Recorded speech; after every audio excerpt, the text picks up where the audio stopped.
వేసవి సెలవులు ముగిసిన ఆ ఏడుకొండలవాడి సన్నిధిలో భక్తుల కోలాహలం అస్సలు తగ్గడం లేదు. కలియుగ వైకుంఠం తిరుమలగిరులు గోవింద నామస్మరణతో కిటకిటలాడిపోతున్నాయి.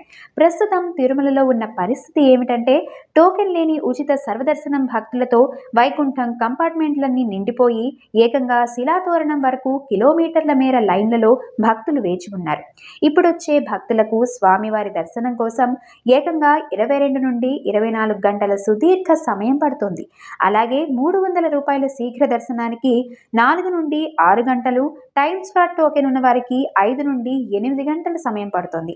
ఒక్క గురువారం రోజే ఏకంగా 72,703 మంది భక్తులు ఆ మలయప్ప స్వామిని కనులారా దర్శించుకోగా, వారిలో 37,581 మంది తలనీలాలు సమర్పించి మొక్కులు చెల్లించుకున్నారు. ఇక్కడ విస్తుపోయే అద్భుత నిజమేమిటంటే, కేవలం ఒక్క రోజులోనే స్వామివారి హుండీ ఆదాయం అక్షరాల 4,02,00,000 రూపాయలు దాటింది.